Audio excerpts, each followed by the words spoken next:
exciting thing I want to share with you. That from last year, we started an event called GoMoond Period Party. So you can see the giant vulva in front of the door, and everyone had to go inside that and wear red as blood.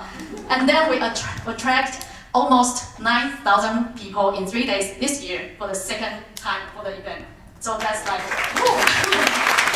all the events, actually we do it with our profit from the company. So that's something special that because we just try to do a great business job so we can earn money, then we can decide how to use the money by ourselves. And I'm crying because the Goma Period Painting actually is inspired a lot from the rabbit hole.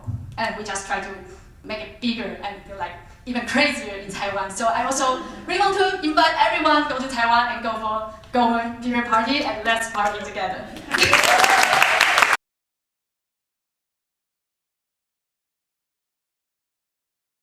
Hi everyone, I'm Yue Yi from Taiwan. I'm the founder of GoMoond, also the sponsor of of this conference. And yes, and today we are going to share the history and also the journey of menstrual development in Taiwan.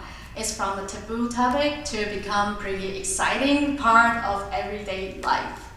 And first, we talk about what is menstrual abundance. Previously, the focus was on menstrual equity, addressing menstrual poverty and stigma. And the aim was to pull groups with less resources to an average level.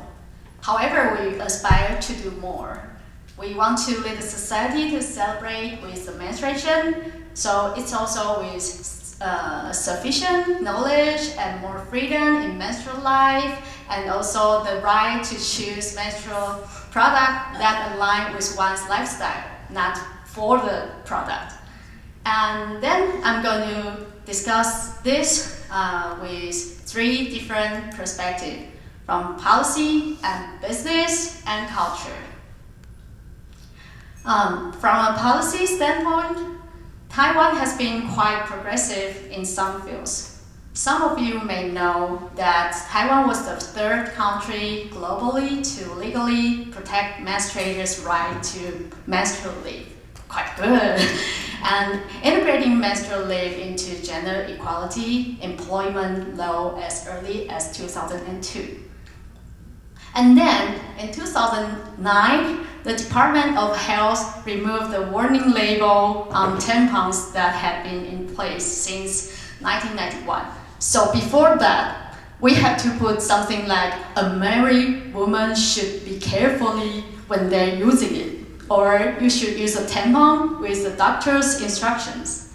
And even you couldn't put any sentence that no harm to the hymen before 2009. So that's like, wow, it happens, and just like decade before. And then, online sale of tampon, because it's the 2nd grade of medical devices, which is approved in 2014 to be sold online. But 2 years later, more than 6,000 citizens signed an online petition, which was founded by Fiona here from GoMoond. And then we changed the rule of the law that we can sell it online immediately, like in half year. So it's amazing work, and that's also the value in Taiwan, that everyone could do something and try it and actually change the world, change the law, and that's something amazing. And then we are talking about the local government, that nearly 80% of local government, they have introduced plan to provide free menstrual product to women from disadvantaged families and also rural students. And also 6 of them, they have some period friendly shops, and also 10 of the cities and counties, they have exhibition about menstruation during these days. And we are participating with 6 of the local government to do some research and also exhibition, something I'm going to tell you later. And then there's something that last year we just passed a law that we have to provide a free period product to all the schools in Taiwan. And it's including tampon, pad, and also period panty, menstrual cup, and menstrual disc, everything, like for the diversity choices. And then if we look back to the journey that before we got so many products like this, actually over these 12 years, the market innovated menstrual product in Taiwan grow rapidly. And it's the ordinary Taiwan people like us, we are just a normal user, and now we become entrepreneurs and try to change the society. And there are several people like us in Taiwan, and that's also something I love it so much. And then we have a look that 4 years ago, actually, it was just before the Colorado conference, we announced the first period panty brand in Taiwan. And then after the conference, we introduced the new panties that's good as an option for cisgender female and also transgender male. That's something we learned from the conference, and we did it. And we also have some sporty shirts and also yoga pants, and we sell it to Hong Kong with that period, and also Japan.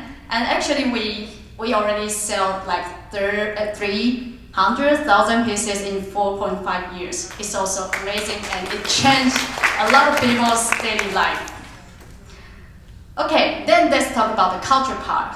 The book I just shared in the book slam that we really want to share with everyone. And so, if there's anyone who can introduce for English version of the copyright, just come to us. And then the third of the cultural perspective is that after the International Women's Day and also the International Day of the Girl Child, Menstrual Hygiene Day is also become one of the days that the government in Taiwan will do something like exhibition and everything about it. So there are 3 days in Taiwan we're celebrating menstruation. Okay. And then that's the most exciting thing I want to share with you. That from last year we started an event called GoMoond Period Party. So you can see the giant vulva in front of the door, and everyone had to go inside that and wear red as a blood. And then we attract almost 9,000 people in 3 days this year for the second time for the event. So that's like, woo! We just want to show people how creative and how interesting the menstruation could be. So it's like we put a lot of art pieces, and even we make cookies, cakes, and even use the real menstrual cup for a shot. So that's 3 of the dimensions I'm going to share with you. And then what's next? First, we are going to do a lot more about education with our book, Lucky Boom, that a lot of people see these days. And we're going to share the knowledge to a lot of young people, and also we're going to extend it to sex education. So we're going to have a summer camp next month in Taiwan for little girls and little boys. And then we're going to put our product to a lot of people, and especially the country like humidity and hot and wet like Taiwan. All the tropical countries will love the thickness of the product. And then the final one, we really want to invite everyone here to join us in this journey together. Let's demonstrate the power to change society and move the world toward menstrual abundance. Thank you.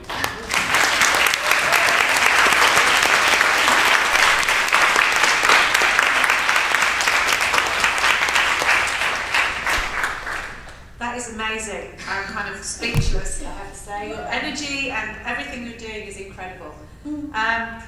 One question. Could you say something about how you fundraise and from where?